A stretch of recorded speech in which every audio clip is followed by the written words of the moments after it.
शहबाज राना साहब हमारे साथ तशरीफ रखते हैं, सीनियर सहाफ़ी हैं, और ये खबर सबसे पहले इन्होंने दी थी, इसलिए इनसे पूछेंगे। जनाब ये बताइएगा कि वाकई इसहाक डार साहब सीरियस इस मामले में?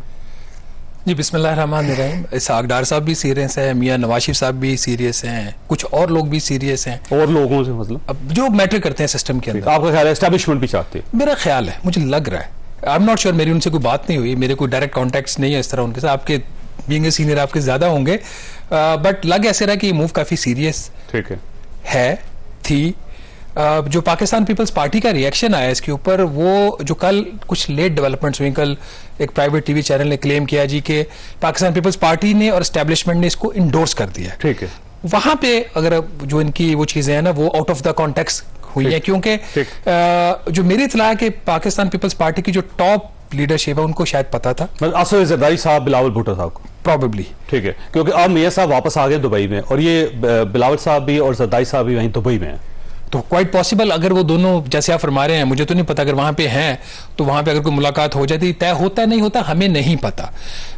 जो हमारी खबर थी एक्सप्रेस ग्रुप की, हमारी खबर ये थी कि 3 चीजें थी चॉइस साहब, अगर मैं इसको एक्सप्लेन कर दूं। नंबर 1 कि इलेक्शन एक्ट में तरमीम होने जा रही है 230 में, जिसका मकसद यह है कि जो निगरान हुकूमत है वो मुआशी मामलात में फैसले ऐसे ले सकती है जिसका जो इम्पैक्ट है वो बियॉन्ड 2 या 3 मंथ्स का जो पीरियड है केयर टेकर्स का, उससे बाद में भी उसकी लॉन्ग टर्म एग्रीमेंट्स कर सकते हैं मुल्कों के साथ और इंटरनेशनल बॉडीज के साथ, कोई सेल परचेज कर सकते हैं, कुछ भी कर सकते हैं। ये सबसे बड़ी इसके अंदर ये चीज थी। दूसरी इसके अंदर चीज ये थी कि ये जो मुआहदे फिर किधर होंगे। हमारी खबर ये थी कि मुत्तहिदा अरब अमारात के साथ हमारे मामला काफी स्पीड से आगे की तरफ चले गए हैं, तो उस और फिर जो तीसरी चीज थी, और जो मुत्तहिदा अरब अमारात का भी 3 चीजें हैं उसमें चॉइस साहब, कराची पोर्ट्स का उनको जो है उनका कॉन्ट्रैक्ट्स दिए जा रहे हैं उनको। नंबर 2 उनके साथ एक comprehensive economic partnership act cepa, जिसके तहत यूएई से पाकिस्तान को जो इंपोर्ट्स होंगे 80% ड्यूटी फ्री हो सकती, उसके ऊपर बड़ी तेजी से काम हो रहा है। और तीसरा ये था कि हम एक पाकिस्तान सॉवरन वेल्थ फंड बना के उसमें सरकारी जो प्रॉफिटेबल कंपनीज उनको शिफ्ट करके और उसके फिर शेयर्स हम यूएई को बेचेंगे।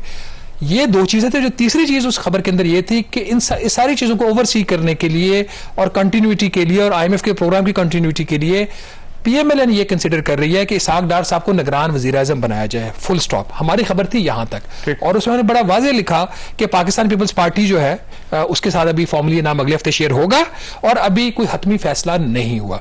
अब ये तो सारी फैक्चुअल चीजें थी जिसका आज तक डिनाइल नहीं आया। जो आपको क्रिटिसिज्म नजर आ रहा है, एक 2-3 चीजों का आ रहा है कि अगर आईनी तौर पर देखा जाए तो डार साहब के ऊपर तो कोई कदगन नहीं है, बट अगर आइन की आप रूह से देखें तो कदगन बनती है, क्योंकि मॉरली वो इखलाकी तौर पर बुरा लगता है। चार्टर ऑफ डेमोक्रेसी में भी है, चार्टर ऑफ डेमोक्रेसी की भी है चीजें, बट जब आइन में इस पे कदगन नहीं है तो एक PMLN उस पे ले सकती है, क्योंकि अगले उसमें जो एक रिस्ट्रिक्शन चॉइस अब यही होती है ना कि आप जो जनरल इलेक्शन में आप हिस्सा नहीं ले सकते। तो डार साहब तो पहले हिस्सा नहीं लेते, वो तो सेंट्रल बन के। चार्टर ऑफ डेमोक्रेसी में ये है कि आपकी फैमिली के लोग भी नहीं ले सकते उसके अंदर, और अब ये क्योंकि मियां नवाज शरीफ साहब की फैमिली है ये, तो चार्टर ऑफ डेमोक्रेसी जो है चॉइस है वो कोई लीगल या कॉन्स्टिट्यूशनल डॉक्यूमेंट तो नहीं है ना, वो इखलाकी है, वो इखलाकी है, क्योंकि दोनों पार्टीज हमेशा उसका जिक्र करती हैं, पाकिस्तान पीपल्स पार्टी भी, पाकिस्तान मुस्लिम लीग नून भी, और जब इनके ऊपर बार आया तो उन्होंने उसको खुद ही वायलेट कर दिया। इसको देखिए कई दफा वायलेट माजी में भी हुआ है, ठीक है। अब चार्टर ऑफ डेमोक्रेसी के होने के बाद भी 2008 से 2013 की जो हुकूमतें थी पंजाब में नून लीग की और इधर पाकिस्तान पीपल्स पार्टी, बहुत सारी चीजों में एक दूसरे के आमने सामने थे, और फिर एस्टैब्लिशमेंट के साथ भी दोनों पार्टीज यहाँ पे अपने मौके पे खेला है जाके, तो वो भी तो चार्टर ऑफ डेमोक्रेसी की वायलेशन थी ना, एक अंडरस्टैंडिंग थी, तो अंडरस्टैंडिंग तो होती रहती है। अच्छा, अब एक सवाल ये है कि ये जो अगले इलेक्शन होंगे फिर उसकी लेजिटिमेसी क्या होगी, क्योंकि इखलाकी तौर पर कहाँ पाकिस्तान मुस्लिम लीग नून खड़ी होगी या पाकिस्तान पीपल्स पार्टी कहाँ खड़ी होगी इसके बाद? मेरा ख्याल है कि इस वक्त जो सूरत हाल बन रही है ना, ऑल्दो अभी ये मिशन खत्म नहीं हुआ डार साहब को वज़ीर आज़म बनाने का, ठीक है, लेकिन काफी मुश्किल हो गया काम। अगर ये आपको यकदम खबर मिलती 5, 6, 7 अगस्त को या 4 अगस्त को कि जी हमारे ये 3 कैंडिडेट्स थे और उसमें ये हमारा मुतफिका फैसला इसहाक डार साहब के ऊपर हो गया, तो एक और बात थी। अब एक खबर मीडिया में आ गई है, उसका जो है वो बेनिफिट भी है और नुकसान भी है।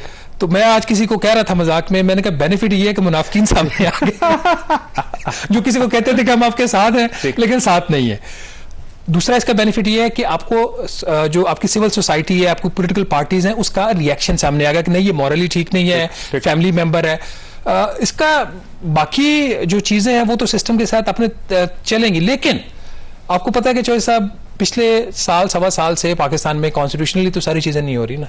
एक पॉलिटिकल पार्टी 3 हफ्तों में गायब हो जाती है, कॉन्स्टिट्यूशनली तो नहीं हो रहा। मिलिट्री कोर्ट्स आपको पता है कि जो भी अमेंडमेंट्स की गई उसके अपने इश्यूज हैं। बहुत सारी चीजें इस वक्त ऐसी हो रही हैं कि जो पाकिस्तान की इकोनॉमी है, उसके जो हालात हैं, पाकिस्तान की जो लॉन्ग टर्म पॉलिटिकल स्टेबिलिटी, उसको सामने रख के किया जा रहा है। अगर किसी जगह पे ये फैसला हो जाता है, मुझे नहीं पता हुआ या नहीं हुआ, अगर किसी जगह पे ये फैसला हो जाता है कि for the stability, for a risk free strategy to bring back Mian Nawaz Sharif, Ishaq Dar साहब का आना जरूरी है, तो आ जाएंगे। हाँ, होगा अब काफी मुश्किल, क्योंकि पार्टीज ने अब पोजीशन ले ली है। अब एक सवाल यह भी है कि आईएमएफ के साथ जो एग्रीमेंट हुआ था वो प्राइम मिनिस्टर से हुआ था, इसहाक डार साहब की वजह से नाकाम हो रहा था और बड़ा क्राइसिस पैदा हो गया, और अल्टीमेटली फिर इसहाक डार साहब को साइड पे करके प्राइम मिनिस्टर को दरमियान में आना पड़ा, और फिर उन्होंने डायरेक्ट डील करके, डायरेक्ट बात करके उन्होंने राजी किया। तो अब इसहाक डार साहब को अगर प्राइम मिनिस्टर बना रहे हैं तो आईएमएफ, मेरा नहीं ख्याल कि आईएमएफ के साथ इसहाक डार साहब चल सकेंगे। फिर चॉइस साहब, जो हमारा आईनी मामला है ना, मेरा नहीं ख्याल कि आईएमएफ को उससे कोई प्रॉब्लम होना चाहिए। मुझे नहीं पता ये ठीक है या गलत, I am not a constitutional expert, but अगर कोई चीज आइन में दी हुई है, उस प्रोसेस को पाकिस्तान फॉलो करके किसी को भी वज़ीर-ए-आज़म बनाता है, तो it is none of the business of the IMF.